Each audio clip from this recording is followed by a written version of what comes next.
Assalamualaikum warahmatullahi wabarakatuh. Halo semuanya.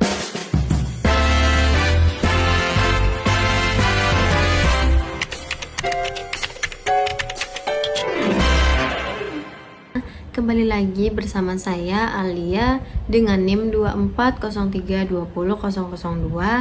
Pada kesempatan kali ini saya akan melanjutkan pembahasan yang sudah saya jelaskan pada video sebelumnya, yaitu mengenai prinsip konsumsi dalam Islam dan produksi dalam ekonomi syariah, yang dimana dalam pokok bahasannya itu ada mencakup 7, dan di video sebelumnya saya sudah menjelaskan 4 pokok bahasan, sehingga di video kali ini saya akan melanjutkan 3 pokok bahasan yang berikutnya, yaitu mengenai produksi dalam ekonomi syariah, tujuan dan motivasi produksi dalam Islam, dan prinsip produksi dalam ekonomi syariah. Nah, ketika kita mendengar kata ekonomi, benak kita seringkali langsung melompat pada visualisasi angka-angka statistik, kurva permintaan dan penawaran, pergerakan saham di bursa efek, atau dinamika transaksi di pasar-pasar modern. Bagi sebagian besar akademisi barat, ekonomi didefinisikan secara kaku sebagai sebuah sains yang mempelajari bagaimana manusia mengalokasikan sumber daya yang terbatas demi memenuhi keinginan manusia yang tidak terbatas. Namun, mari kita tarik napas dalam-dalam dan kita bersihkan layar berpikir kita. Di dalam Islam, ekonomi tidak berdiri di ruang hampa yang sekedar mengurusi mekanika materialisme. Ekonomi adalah cabang dari muamalah, sebuah aturan ilahi yang menata hubungan antar manusia. Muamalah itu sendiri bersumber dari integrasi 3 pilar utama ajaran Islam, yaitu akidah sebagai fondasi keyakinan, syariah sebagai koridor hukum, dan akhlak sebagai pemandu moralitas. Oleh karena itu, membicarakan ekonomi Islam berarti kita sedang membicarakan bagaimana manusia menanggapi riba Tuhannya, bagaimana manusia menanggapi ridho Tuhannya melalui jalur pengolahan. Oleh karena itu, membicarakan ekonomi Islam berarti kita sedang membicarakan bagaimana manusia menanggapi ridho Tuhannya melalui jalur pengelolaan harta benda. Nah, dalam sesi panjang kali ini, kita akan membedah secara radikal, filosofis, teoritis, dan praktis salah satu pilar paling krusial dalam siklus ekonomi, yaitu produksi. Jika konsumsi adalah ujung dari pemanfaatan nilai guna, maka produksilah yang melahirkan nilai guna tersebut. Tanpa adanya produksi, roda ekonomi akan lumpuh, kelaparan akan melanda, dan peradaban manusia akan runtuh. Namun, mengapa kita perlu membahas produksi dalam perspektif ekonomi syariah secara khusus? Bukankah proses memproduksi barang di pabrik konvensional dan pabrik syariah terlihat sama secara mekanis? Sama-sama menggunakan mesin, sama-sama membutuhkan buruh, dan sama-sama menghasilkan produk fisik. Nah, disinilah letak kekeliruan fundamental yang sering terjadi. Perbedaan antara ekonomi konvensional dan ekonomi Islam bukanlah terletak pada bentuk mesinnya atau warna dinding pabriknya, melainkan pada pandangan hidup, landasan teologis, motivasi batiniah, dan batasan moral yang menggerakkan seluruh proses produksi tersebut. Nah, untuk mengupas tuntas hal ini, kita akan membagi pembahasan kita ke dalam 3 segmen besar yang saling mengikat. Yang pertama, ada hakikat, konseptualisasi, dan teori produksi dalam ekonomi syariah. Yang kedua, analisis mendalam mengenai tujuan dan motivasi produksi dalam Islam, baik di tingkat individu maupun makrososial. Lalu yang ketiga, ada prinsip-prinsip operasional serta kode etik produksi yang wajib diimplementasikan oleh setiap pelaku ekonomi syariah.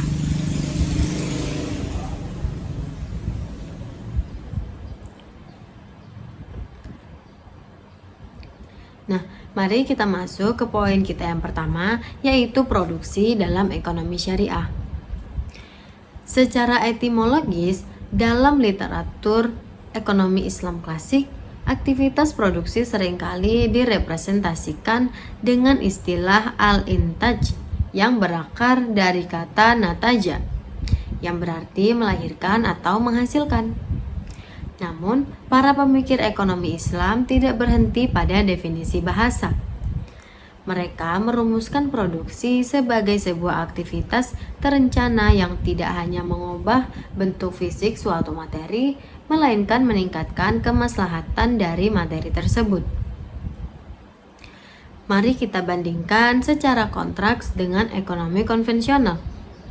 Dalam teori ekonomi mikro konvensional, fungsi produksi digambarkan secara matematis melalui rumus yang menghubungkan output dengan input demi mencapai utility atau kepuasan konsumen.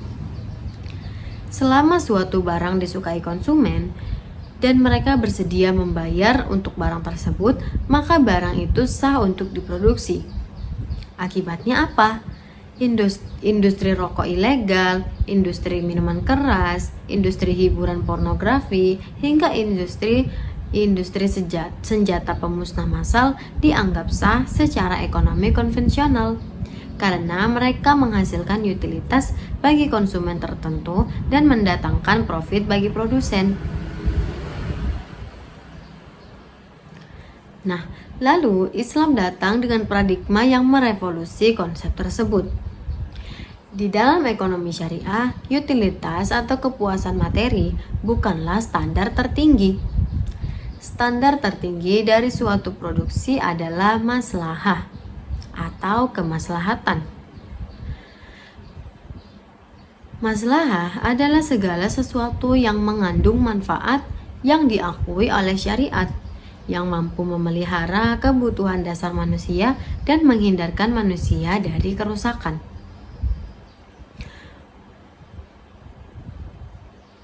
Oleh karena itu, seorang ekonom Islam terkemuka menjelaskan bahwa produksi dalam Islam adalah usaha manusia untuk memperbaiki kondisi materialnya melalui kerja yang halal guna mencapai kebahagiaan di dunia dan juga di akhirat. Konsep ini secara otomatis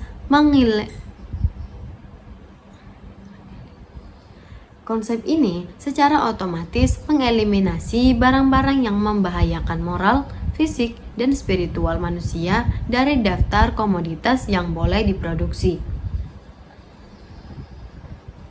Yang kedua adalah landasan fisiologis teologis.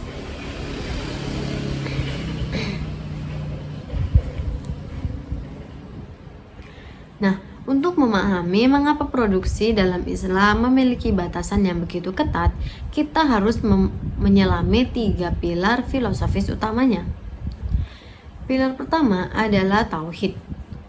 Tauhid adalah akar dari segala aktivitas seorang muslim. Dalam konteks produksi, tauhid memberikan kesadaran bahwa Allah Subhanahu wa Ta'ala adalah pemilik mutlak atas seluruh alam semesta beserta isinya. Manusia tidak menciptakan bahan baku dari ketiadaan. Manusia hanya mengubah bentuk materi yang sudah disediakan oleh Allah Subhanahu wa Ta'ala. Ketika seorang pengusaha baja membuat kerangka bangunan, dia harus sadar bahwa biji besi yang dia gunakan diciptakan oleh Allah di dalam perut bumi. Nah, kesadaran tauhid ini melahirkan rasa rendah hati, bukan kesombongan kolektif seolah manusia adalah penguasa mutlak dalam alam semesta. Yang kedua adalah pilar kedua adalah khalifah.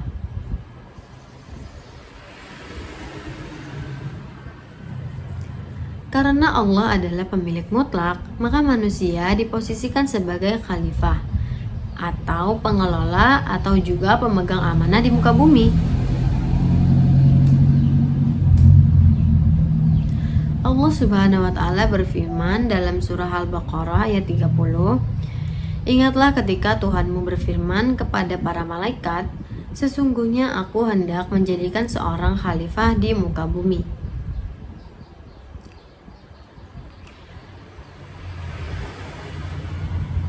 Tugas utama khalifah adalah memakmurkan bumi. Artinya, berproduksi bukan sekedar pilihan karir atau sekedar cara mencari sesuap nasi.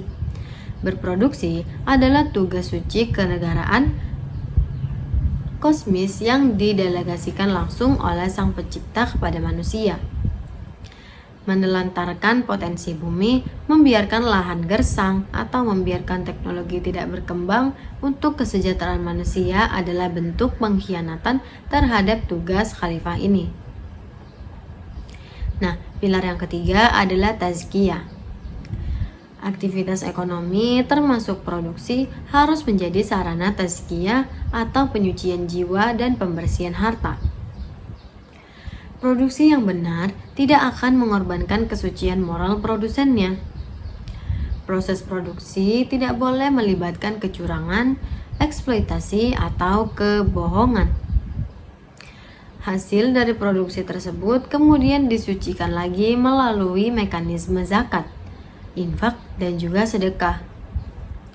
Dengan demikian, pertumbuhan ekonomi dalam Islam selalu berjalan beriringan dengan pertumbuhan spiritualis masyarakat. Yang ketiga, analisis faktor-faktor produksi dalam ekonomi. Yang ketiga, analisis faktor-faktor produksi dalam hukum syariah. Nah, di dalam ilmu ekonomi, produksi membutuhkan kombinasi dari berbagai faktor. Mari kita bedah bagaimana pandangan ekonomi Islam yang kaya raya ini terhadap masing-masing faktor produksi. Yang pertama ada faktor alam dan tanah. Alam adalah modal pertama yang diberikan Allah kepada manusia secara cuma-cuma. Namun, Islam melarang keras adanya monopoli tanah yang berujung pada penelantaran kekayaan alam. Rasulullah Shallallahu Alaihi Wasallam bersabda, barang siapa yang menghidupkan tanah yang mati, maka tanah itu menjadi miliknya. Nah, dari hadis ini para ulama merumuskan hukum menghidupkan lahan mati. Islam mendorong tanah untuk terus diproduksikan. Jika seseorang memiliki tanah yang luas, namun dibiarkan terlantar selama 3 tahun berturut-turut tanpa diolah, negara dalam sistem pemerintahan Islam memiliki hak hukum untuk mengambil alih tanah tersebut dan menyerahkannya kepada individu lain yang sanggup memproduksikannya demi kemaslahatan umum. Yang kedua, ada faktor tenaga kerja. Tenaga kerja dalam Islam bukan sekedar biaya produksi yang harus ditekan sekecil mungkin demi memaksimalkan keuntungan kapitalis. Kerja adalah manifestasi dari pemulihan manusia. Kerja adalah manifestasi dari kemuliaan manusia. Islam memandang buruh dan pekerja sebagai mitra usaha. Rasulullah Shallallahu Alaihi Wasallam memberikan rambu-rambu yang sangat tegas mengenai etika memperlakukan tenaga kerja. Berikanlah upah kepada pekerja sebelum keringatnya mengering. Hadis ini secara mendalam mengisyaratkan 2 hal, yaitu keadilan dalam nominal upah yang sesuai dengan standar hidup layak dan ketetapan waktu dalam pembayaran tanpa ada penundaan yang menzalimi hak-hak pekerja. Yang ketiga ada faktor modal. Disinilah letak perbedaan paling radikal antara ekonomi Islam dan kapitalisme. Dalam kapitalisme, modal atau uang dianggap sebagai komoditas yang bisa membiakkan dirinya sendiri melalui waktu yang kita kenal sebagai bunga. Nah, sementara dalam ekonomi syariah, uang adalah alat tukar dan kesatuan hitung, bukan komoditas. Uang bersifat kapital potensial, uang bersifat kapital potensial, ia baru menjadi modal nyata jika digabungkan dengan usaha dan risiko. Oleh karena itu, modal dalam Islam tidak boleh mendapatkan keuntungan, pasti di depan tanpa mau menanggung resiko kerugian.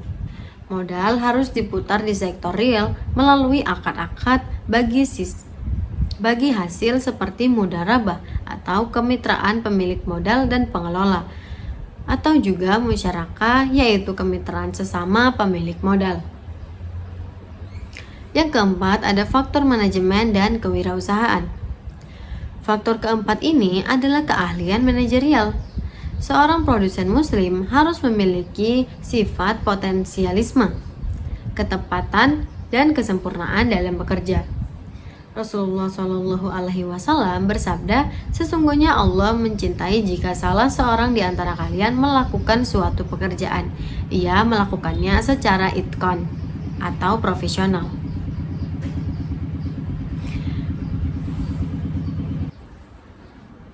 Manajemen produksi syariah menuntut efisiensi kerja tinggi yang dipadukan dengan sifat amanah dan fatanah, yaitu kecerdasan intelektual dan emosional. Nah, setelah kita memahami struktur dan filosofi produksi pada poin pertama ini, kita sekarang melangkah ke poin yang berikutnya, yaitu tujuan dan motivasi produksi dalam Islam. Apa sih sebetulnya yang dicari oleh seorang produsen muslim? Mengapa aktivitas ini begitu didorong dalam teks-teks suci?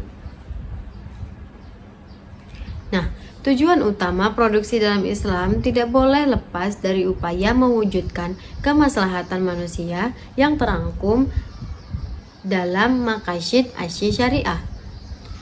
Mari kita bedah kelima pilar perlindungan ini dalam konteks industri modern secara sangat mendalam. Yang pertama, ada perlindungan agama. Nah, industri harus bergerak untuk mendukung tegaknya nilai-nilai spiritual. Contoh konkretnya adalah produksi sandang yang memenuhi standar syar'i atau menutup aurat dengan baik. Penerbitan buku-buku agama yang bermutu, pengembangan perangkat lunak akuntansi syariah untuk menghindarkan umat dari riba, hingga penyediaan jasa travel, umrah, dan haji yang amanah. Aktivitas produksi ini bertujuan memfasilitasi manusia agar dapat beribadah kepada Allah dengan tenang dan benar. Yang kedua, ada perlindungan jiwa. Aktivitas produksi wajib mengutamakan keselamatan dan kesehatan jiwa manusia. Ini melahirkan industri yang sehat, organik, bebas dari zat adaptif berbahaya yang dapat memicu kanker dalam jangka panjang. Ini juga memotivasi produksi obat-obatan bermutu tinggi di industri farmasi, pembangunan perumahan rakyat yang kokoh terhadap bencana, hingga penyediaan sistem keamanan transportasi publik.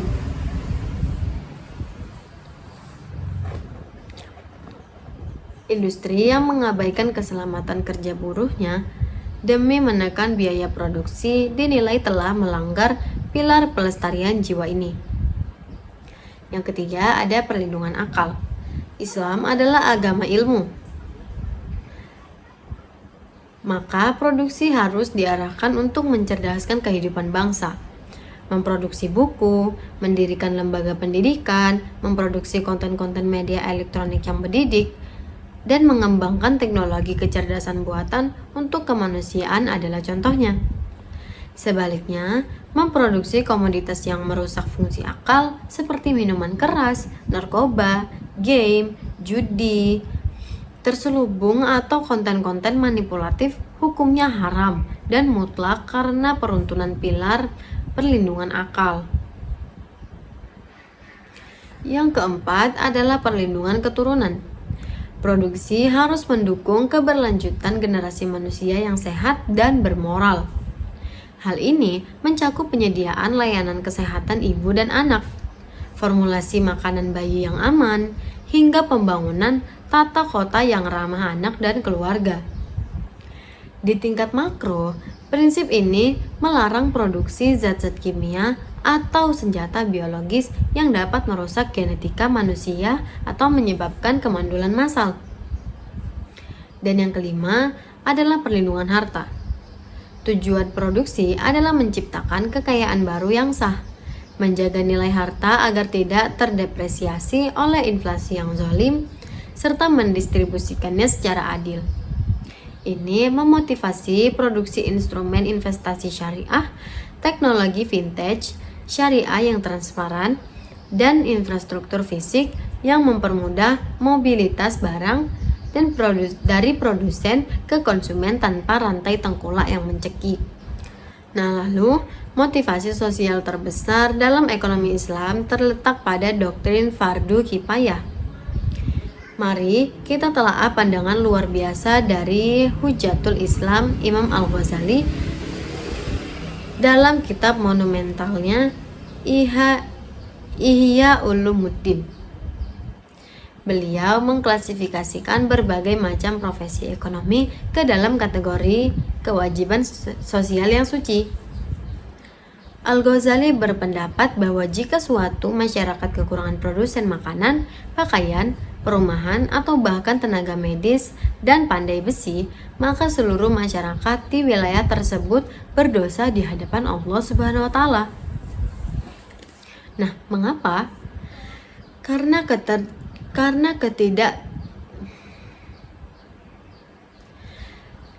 ketidakketersediaan barang dan jasa pokok tersebut akan membawa keterpurukan, penyakit, dan kehancuran tatanan sosial. Oleh karena itu, ketika seorang pengusaha muslim mendirikan pabrik tekstil atau membuka lahan pertanian padi, motivasi batinnya bukan sekedar menghitung berapa yang akan didapatkannya pada akhir tahun. Motivasinya tertinggi adalah saya sedang menggugurkan dosa masyarakat saya. Saya sedang memastikan umat ini tidak kelaparan dan tidak telanjang. Nah, cara pandang ini mengubah landscape industri dari sekedar kompetisi berdarah menjadi ruang kolaborasi sosial untuk memenuhi kewajiban agama. Lalu, pada level geopolitik dan ekonomi makro, produksi dalam Islam bertujuan untuk menegakkan istiqlal al-ijtihadi, yaitu kemandirian ekonomi strategis. Islam sangat melarang umatnya dalam berada posisi terhina, lemah, dan bergantung sepenuhnya pada belas kasihan bangsa lain yang memusuhi nilai-nilai Islam. Allah Subhanahu wa Ta'ala berfirman, dan Allah sekali-kali tidak akan memberikan jalan kepada orang-orang kafir untuk memusnahkan orang-orang mukmin. Dalam tafsir ekonomi modern, ayat ini mengisyaratkan bahwa umat Islam wajib menguasai rantai pasok global untuk kebutuhan-kebutuhan vitalnya, seperti kedaulatan pangan, kemandirian industri pertahanan, swasembada energi, dan penguasaan teknologi digital terdepan. Jika umat Islam malas memproduksi dan hanya menjadi bangsa konsumen murni, maka kekayaan umat akan tersedot keluar ekonomi domestik dan akan mudah diguncang oleh sanksi internasional, dan kedaulatan politik umat akan tergadaikan. Kita harus menegaskan kembali bahwa Islam tidak antipati terhadap keuntungan perniagaan. Al-Quran secara eksplisit menyebut perdagangan sebagai fadlullah, yaitu karunia dari Allah. Namun, terdapat jurang perbedaan yang sangat lebar antara konsep profit maximization dalam kapitalisme dan konsep barakah profit dalam ekonomi Islam. Dalam sistem kapitalis konvensional, maksimalisasi keuntungan adalah tujuan akhir yang absolut. Demi mengejar laba tertinggi, produsen boleh mengeksploitasi buruh dengan upah serendah mungkin, menggunakan bahan baku murah yang merusak lingkungan, atau menyuap pembuat kebijakan agar mendapatkan hak monopoli pasar. Dalam Islam, keuntungan finansial dikendalikan oleh variabel berkah. Apa itu berkah? Yaitu bertambahnya kebaikan. Keuntungan dinilai berkah jika didapatkan melalui jalur yang jujur, tidak menipu kualitas barang, tidak melakukan sumpah palsu dalam pemasaran, dan dibagikan sebagian hasilnya kepada hak orang lain melalui zakat dan sedekah. Keuntungan yang berkah meskipun secara nominal tidak sebesar keuntungan kapitalis yang serakah akan melahirkan ketenangan jiwa bagi pemiliknya, loyalitas yang tinggi dari karyawannya, dan keberlanjutan bisnis yang kokoh dalam jangka panjang karena mendapatkan perlindungan dari Allah Subhanahu wa taala.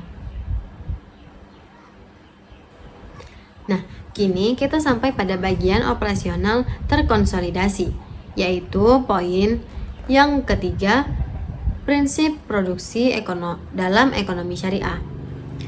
Jika filosofi adalah fondasinya dan tujuan adalah arahnya, maka prinsip ini adalah dinding-dinding penopang dan aturan main praktis yang harus diimplementasikan di lantai pabrik, di ruang rapat direksi, dan di dalam konten rantai pasok.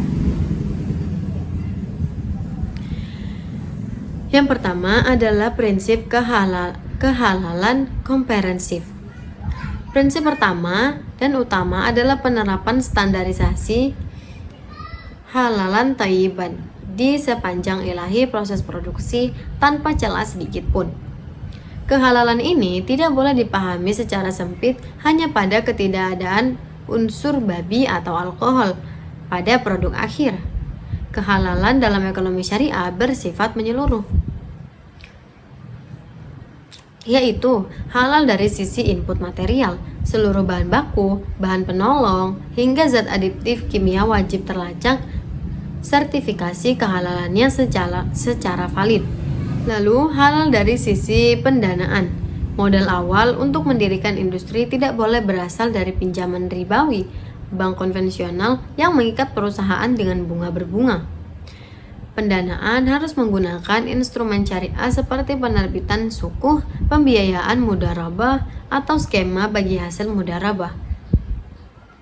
Lalu halal dari sisi operasional. Manajemen tidak boleh menerapkan sistem kerja yang menipu konsumen, menyembunyikan cacat produk, atau mengeksploitasi jam kerja buruh di luar batas kemanusiaan tanpa kompensasi yang adil. Nah, produk yang dihasilkan juga harus thayyib, yaitu memiliki mutu yang prima, higienis, bergizi jika berupa makanan, dan aman digunakan jika berupa barang mekanis, serta memberikan dampak positif bagi kehidupan manusia. Yang kedua adalah larangan ihtikar atau penimbunan dan monopoli yang zalim. Dalam pasar Islam, harga barang harus terbentuk melalui mekanisme pasar yang alami, jujur, dan adil, yang digerakkan oleh kekuatan penawaran dan permintaan real. Oleh karena itu, prinsip produksi Islam melarang keras praktik ihtikar. Ihtikar adalah tindakan membeli barang dalam jumlah besar pada saat terjadi kelangkaan, kemudian sengaja menimbunnya di dalam gudang dengan tujuan menahan pasokan agar harga di pasar melonjak drastis, lalu menjualnya kembali saat masyarakat sedang menderita demi meraup keuntungan berlipat ganda. Rasulullah Shallallahu Alaihi Wasallam mengutuk perilaku ihtikar dengan sabda yang sangat keras. Tidaklah orang yang melakukan penimbunan, melainkan ia adalah orang yang berdosa. Prinsip ini memaksa produsen untuk menjaga kelancaran distribusi barang. Barang yang telah selesai diproduksi harus segera dialirkan ke pasar agar dinikmati oleh masyarakat, bukan ditahan untuk mempermainkan psikologi pasar. Yang ketiga adalah prinsip keadilan distributif dan hak kerjasama. Sistem produksi syariah menolak akumulasi kekayaan yang hanya berputar di antara segelintir orang kaya saja. Allah menegaskan dalam surah Al-Hasyr ayat 7 supaya harta itu jangan hanya beredar di antara orang-orang kaya saja di antara kamu. Oleh karena itu, prinsip produksi Islam sangat menekan aspek keadilan distributif. Produsen berskala besar tidak boleh memiliki mentalitas predator yang bertujuan mematikan bisnis kecil di sekitarnya. Sebaliknya, ekonomi Islam mendorong tumbuhnya sistem kemitraan. Industri besar wajib merangkul industri kecil dan menengah seperti UMKM sebagai mitra penyuplai komponen melalui akad-akad kerjasama yang sehat. Selain itu, instrumen zakat perniagaan sebesar 2,5% dari aset lancar yang telah mencapai nishab dan haul wajib dikeluarkan oleh korporasi muslim untuk didistribusikan kepada 8 asnaf yang membutuhkan, sehingga aktivitas produksi secara langsung ikut mengikis angka kemiskinan. Lalu yang keempat adalah prinsip ekologi dan etika lingkungan. Bumi yang kita pijak ini bukanlah milik kita untuk dihancurkan. Alam adalah ayat-ayat Allah yang berwujud fisik. Oleh karena itu, prinsip produksi syariah sangat berkomitmen pada perlindungan lingkungan hidup. Manusia dilarang keras melakukan kerusakan di muka bumi sebagaimana firman-Nya, dan janganlah kamu membuat kerusakan di muka bumi sesudah Allah memperbaikinya. Nah, dalam konteks industri modern, prinsip ekologi ini diterjemahkan ke dalam konsep green production atau produksi hijau yang efisien. Pabrik wajib mengelola sistem pengolahan air limbah dengan standar ketat agar tidak meracuni ekosistem sungai dan pemukiman warga. Industri ekstraktif seperti pertambangan dan kehutanan wajib melakukan reklamasi lahan, reboisasi, dan pemulihan lingkungan pasca tambang secara bertanggung jawab. Proses produksi harus meminimalkan emisi karbon dan menghindari eksploitasi sumber daya alam secara membabi buta, yang dapat memicu kepunahan keanekaragaman hayati atau perubahan iklim yang ekstrim. Nah, seperti pohon yang ditebang secara zalim, seperti setiap ekor ikan yang mati karena limbah kimia beracun, dan setiap kepulan asap polusi yang merusak paru-paru anak-anak, manusia akan menjadi tuntutan hukum yang berat bagi pemilik industri dan mahkamah akhirat kelak. Yang kelima adalah prinsip larangan israf atau berlebih-lebihan dan pemborosan. Islam adalah agama moderasi. Prinsip ini wajib tercermin dalam manajemen operasional produksi. Larangan israf adalah produsen dilarang memproduksi barang-barang yang semata-mata memfasilitasi gaya hidup mewah yang melampaui batas kewajaran moral, sementara mayoritas masyarakat masih berjuang memenuhi kebutuhan pokoknya. Lalu, larangan pemborosan seperti produsen dituntut untuk mendesain proses produksi yang efisien, tidak membuang-buang bahan baku secara mubazir, menghemat penggunaan energi dan air, serta mampu memanfaatkan produk sampingan melalui konsep sirkular ekonomi agar tidak menghasilkan tumpukan sampah industri yang merugikan. Nah, sebagai penutup, ekonomi Islam bukanlah sekedar deretan teori yang indah di dalam buku teks kuliah. Ekonomi Islam adalah sistem hidup yang menuntut untuk dipraktikkan.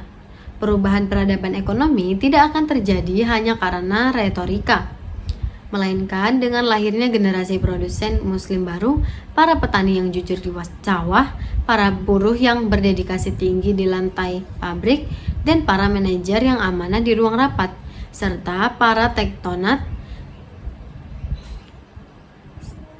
dan pengusaha inovatif yang mampu menguasai teknologi modern tanpa kehilangan kompas spiritualnya. Nah, mungkin sampai di sini saja materi yang saya bisa sampaikan pada video kali ini. Jika ada kesalahan kata, saya memohon maaf. Saya akhiri dengan wassalamualaikum warahmatullahi wabarakatuh. Di dalam ekonomi syariah, utilitas atau kepuasan materi bukanlah standar tertinggi. Standar tertinggi dari suatu produksi adalah maslahah atau kemaslahatan. Maslahah adalah segala sesuatu yang mengandung manfaat yang diakui oleh syariat, yang mampu memelihara kebutuhan dasar manusia dan menghindarkan manusia dari kerusakan.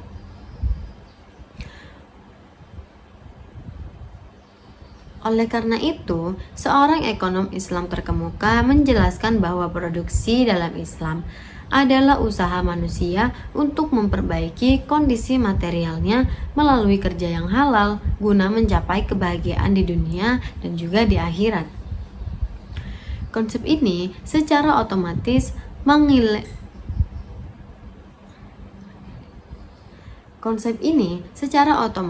mengeliminasi barang-barang yang membahayakan moral, fisik, dan spiritual manusia dari daftar komoditas yang boleh diproduksi. Yang kedua adalah landasan fisiologis teologis.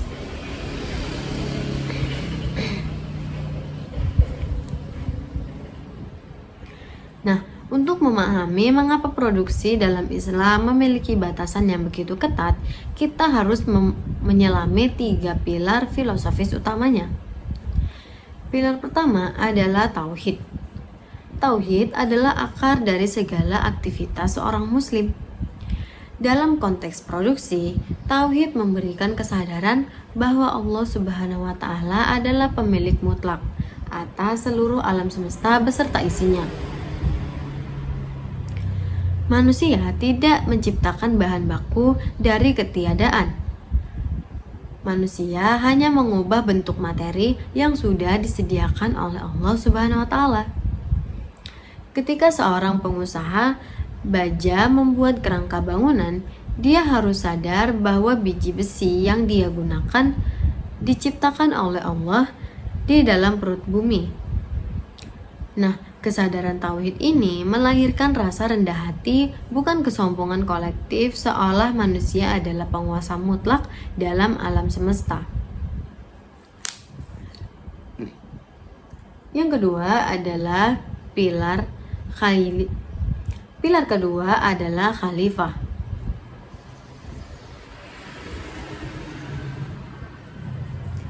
Karena Allah adalah pemilik mutlak, maka manusia diposisikan sebagai khalifah atau pengelola atau juga pemegang amanah di muka bumi. Allah Subhanahu wa Ta'ala berfirman dalam surah Al-Baqarah ayat 30, "Ingatlah ketika Tuhanmu berfirman kepada para malaikat, sesungguhnya aku hendak menjadikan seorang khalifah di muka bumi."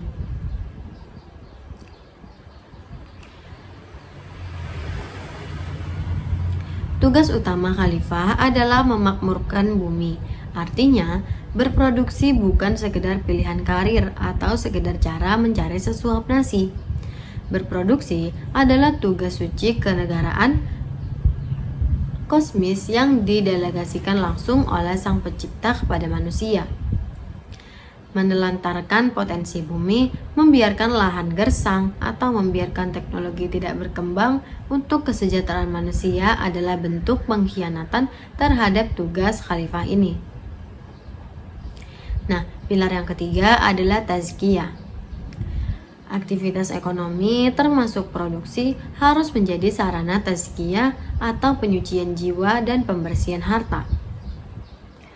Produksi yang benar tidak akan mengorbankan kesucian moral produsennya. Proses produksi tidak boleh melibatkan kecurangan, eksploitasi, atau kebohongan. Hasil dari produksi tersebut kemudian disucikan lagi melalui mekanisme zakat, infak, dan juga sedekah. Dengan demikian, pertumbuhan ekonomi dalam Islam selalu berjalan beriringan dengan pertumbuhan spiritualis masyarakat. Yang ketiga, analisis faktor-faktor produksi dalam ekonomi. Dalam hukum syariah. Nah, di dalam ilmu ekonomi, produksi membutuhkan kombinasi dari berbagai faktor. Mari kita bedah bagaimana pandangan ekonomi Islam yang kaya raya ini terhadap masing-masing faktor produksi. Yang pertama ada faktor alam dan tanah. Alam adalah modal pertama yang diberikan Allah kepada manusia secara cuma-cuma.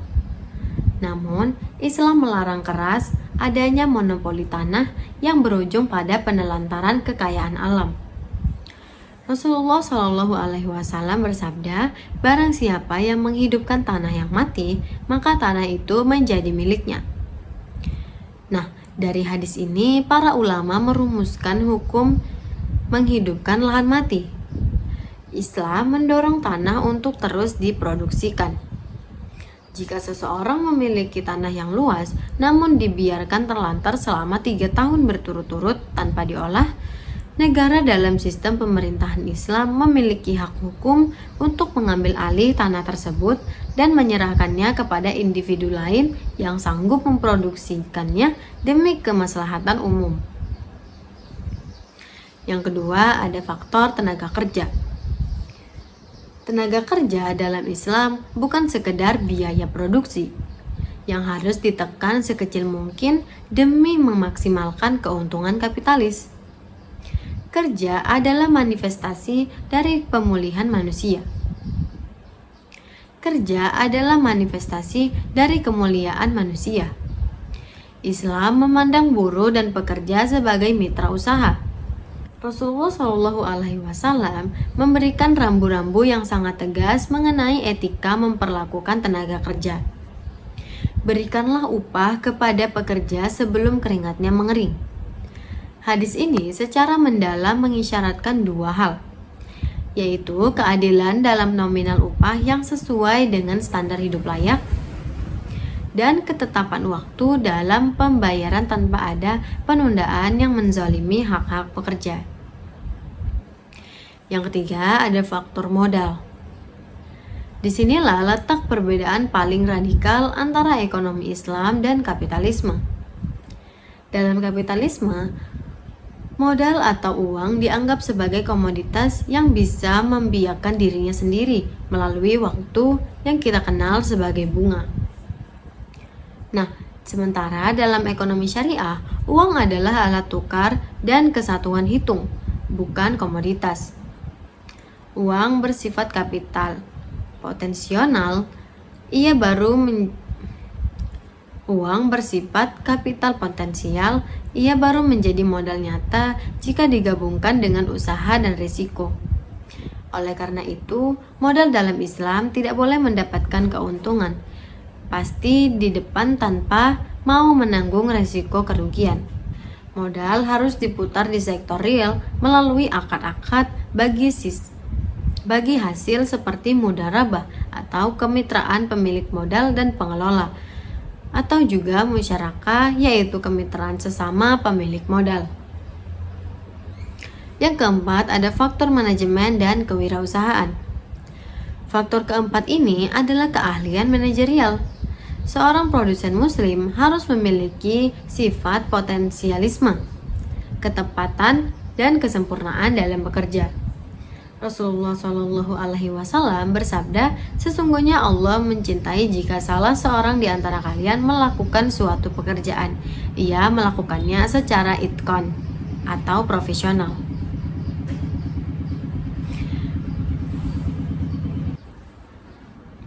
Manajemen produksi syariah menuntut efisiensi kerja tinggi yang dipadukan dengan sifat amanah dan fatanah, yaitu kecerdasan intelektual dan emosional. Nah, setelah kita memahami struktur dan filosofi produksi pada poin pertama ini, kita sekarang melangkah ke poin yang berikutnya, yaitu tujuan dan motivasi produksi dalam Islam. Apa sih sebetulnya yang dicari oleh seorang produsen muslim? Mengapa aktivitas ini begitu didorong dalam teks-teks suci? Nah, tujuan utama produksi dalam Islam tidak boleh lepas dari upaya mewujudkan kemaslahatan manusia yang terangkum dalam maqasid asy-syariah. Mari kita bedah kelima pilar perlindungan ini dalam konteks industri modern secara sangat mendalam. Yang pertama, ada perlindungan agama. Nah, industri harus bergerak untuk mendukung tegaknya nilai-nilai spiritual. Contoh konkretnya adalah produksi sandang yang memenuhi standar syar'i atau menutup aurat dengan baik. Penerbitan buku-buku agama yang bermutu pengembangan perangkat lunak akuntansi syariah untuk menghindarkan umat dari riba, hingga penyediaan jasa travel, umrah, dan haji yang amanah. Aktivitas produksi ini bertujuan memfasilitasi manusia agar dapat beribadah kepada Allah dengan tenang dan benar. Yang kedua, ada perlindungan jiwa. Aktivitas produksi wajib mengutamakan keselamatan dan kesehatan jiwa manusia.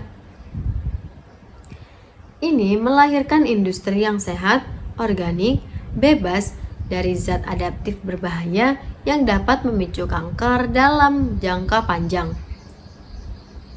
Ini juga memotivasi produksi obat-obatan bermutu tinggi di industri farmasi, pembangunan perumahan rakyat yang kokoh terhadap bencana, hingga penyediaan sistem keamanan transportasi publik.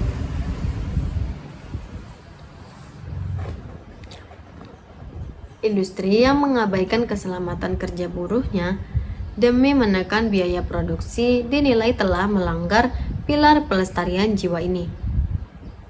Yang ketiga, ada perlindungan akal. Islam adalah agama ilmu. Maka produksi harus diarahkan untuk mencerdaskan kehidupan bangsa. Memproduksi buku, mendirikan lembaga pendidikan, memproduksi konten-konten media elektronik yang mendidik, dan mengembangkan teknologi kecerdasan buatan untuk kemanusiaan adalah contohnya. Sebaliknya, memproduksi komoditas yang merusak fungsi akal seperti minuman keras, narkoba, game, judi, terselubung atau konten-konten manipulatif hukumnya haram dan mutlak karena peruntunan pilar perlindungan akal. Yang keempat adalah perlindungan keturunan. Produksi harus mendukung keberlanjutan generasi manusia yang sehat dan bermoral. Hal ini mencakup penyediaan layanan kesehatan ibu dan anak, formulasi makanan bayi yang aman, hingga pembangunan tata kota yang ramah anak dan keluarga. Di tingkat makro, prinsip ini melarang produksi zat-zat kimia atau senjata biologis yang dapat merusak genetika manusia atau menyebabkan kemandulan massal. Dan yang kelima adalah perlindungan harta. Tujuan produksi adalah menciptakan kekayaan baru yang sah, menjaga nilai harta agar tidak terdepresiasi oleh inflasi yang zalim, serta mendistribusikannya secara adil. Ini memotivasi produksi instrumen investasi syariah, teknologi vintage, syariah yang transparan, dan infrastruktur fisik yang mempermudah mobilitas barang dan dari produsen ke konsumen tanpa rantai tengkulak yang mencekik. Nah, lalu motivasi sosial terbesar dalam ekonomi Islam terletak pada doktrin fardu kifayah. Mari kita telaah pandangan luar biasa dari Hujatul Islam Imam Al-Ghazali dalam kitab monumentalnya Ihya Ulumuddin. Beliau mengklasifikasikan berbagai macam profesi ekonomi ke dalam kategori kewajiban sosial yang suci. Al-Ghazali berpendapat bahwa jika suatu masyarakat kekurangan produsen makanan, pakaian, perumahan, atau bahkan tenaga medis dan pandai besi, maka seluruh masyarakat di wilayah tersebut berdosa di hadapan Allah Subhanahu wa Ta'ala. Nah, mengapa? Karena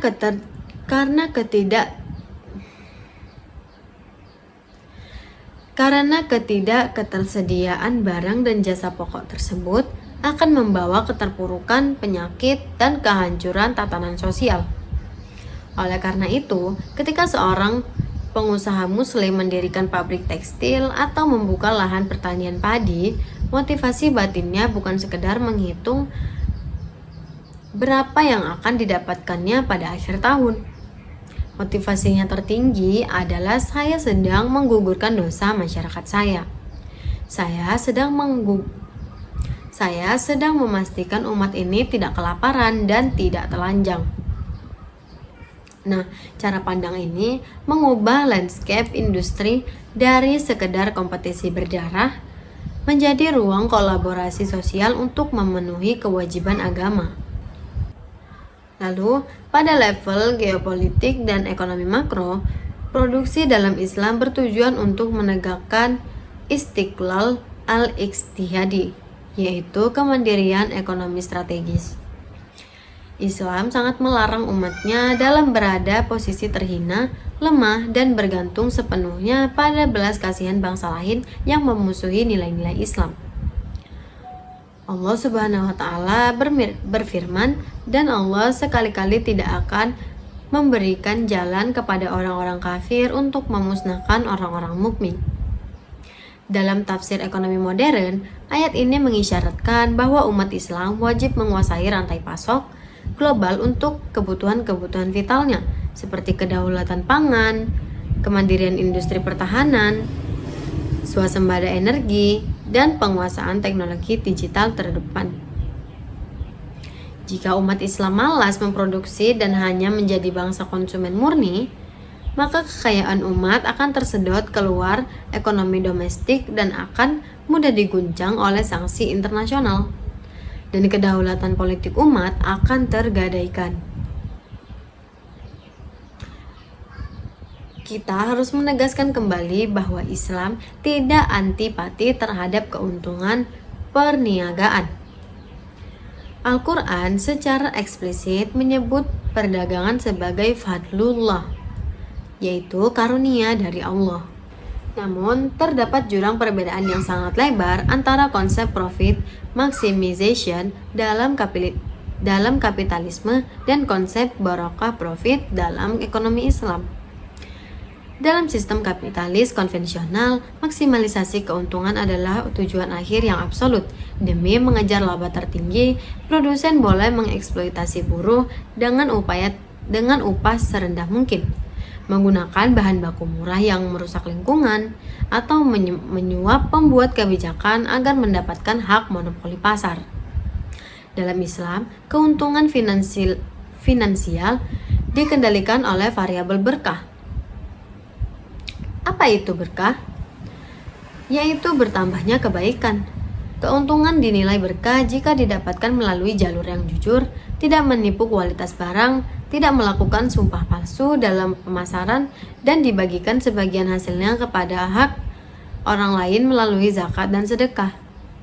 Keuntungan yang berkah meskipun secara nominal tidak sebesar keuntungan kapitalis yang serakah akan melahirkan ketenangan jiwa bagi pemiliknya, loyalitas yang tinggi dari karyawannya, dan keberlanjutan bisnis yang kokoh dalam jangka panjang karena mendapatkan perlindungan dari Allah Subhanahu wa Ta'ala.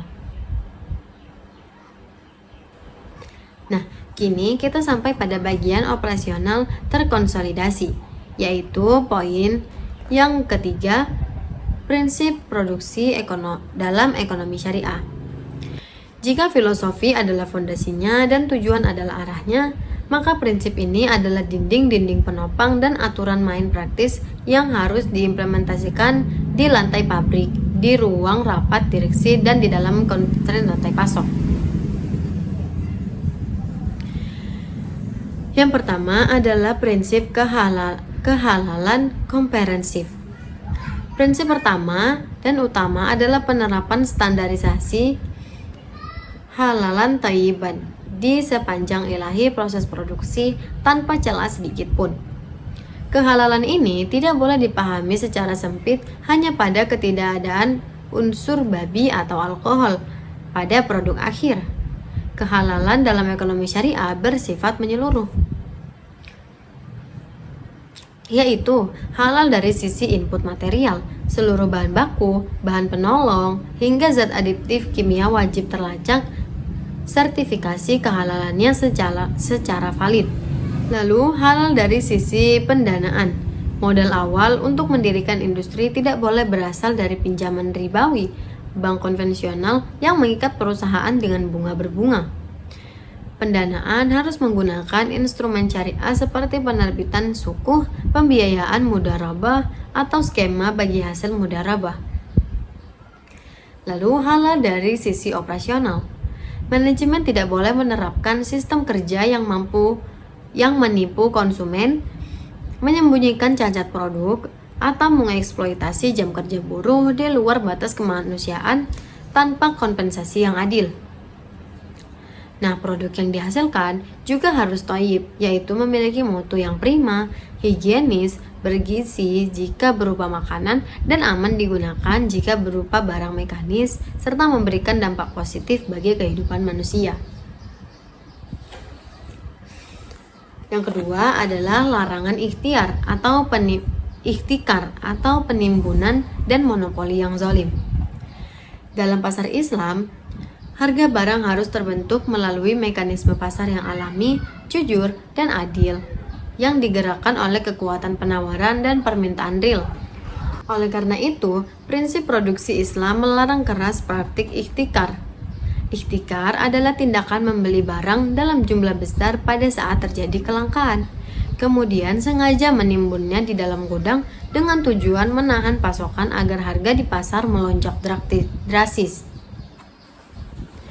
lalu menjualnya kembali saat masyarakat sedang menderita demi meraup keuntungan berlipat ganda. Rasulullah Shallallahu Alaihi Wasallam mengutuk perilaku ikhtikar dengan sabda yang sangat keras. Tidaklah orang yang melakukan penimbunan, melainkan ia adalah orang yang berdosa. Prinsip ini memaksa produsen untuk menjaga kelancaran distribusi barang. Barang yang telah selesai diproduksi harus segera dialirkan ke pasar agar dinikmati oleh masyarakat, bukan ditahan untuk mempermainkan psikologi pasar. Yang ketiga adalah prinsip keadilan distributif dan hak kerja kerjasama. Sistem produksi syariah menolak akumulasi kekayaan yang hanya berputar di antara segelintir orang kaya saja. Allah menegaskan dalam surah Al-Hasyr ayat 7 supaya harta itu jangan hanya beredar di antara orang-orang kaya saja di antara kamu. Oleh karena itu, prinsip produksi Islam sangat menekan aspek keadilan distributif. Produsen berskala besar tidak boleh memiliki mentalitas predator yang bertujuan mematikan bisnis kecil di sekitarnya. Sebaliknya, ekonomi Islam mendorong tumbuhnya sistem kemitraan. Industri besar wajib merangkul industri kecil dan menengah, seperti UMKM, sebagai mitra penyuplai komponen melalui akad-akad kerjasama yang sehat.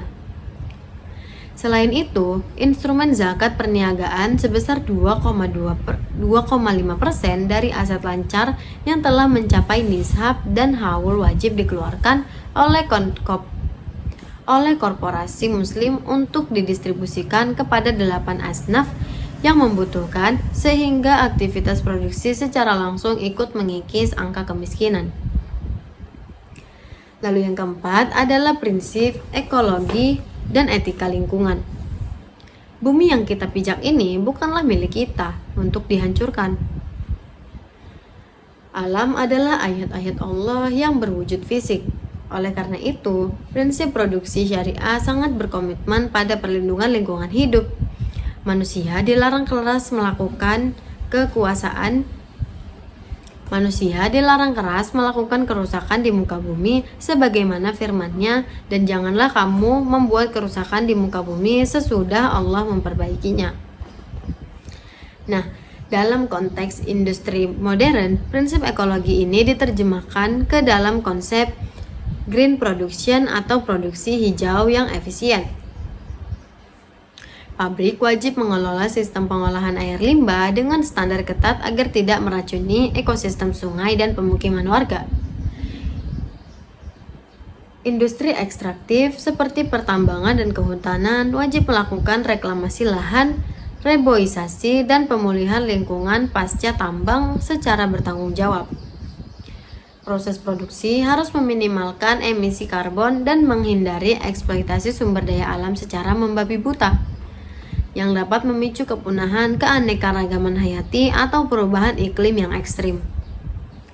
Nah, seperti pohon yang ditebang secara zalim, seperti setiap ekor ikan yang mati karena limbah kimia beracun, dan setiap kepulan asap polusi yang merusak paru-paru anak-anak, manusia akan menjadi tuntutan hukum yang berat bagi pemilik industri dan mahkamah akhirat kelak.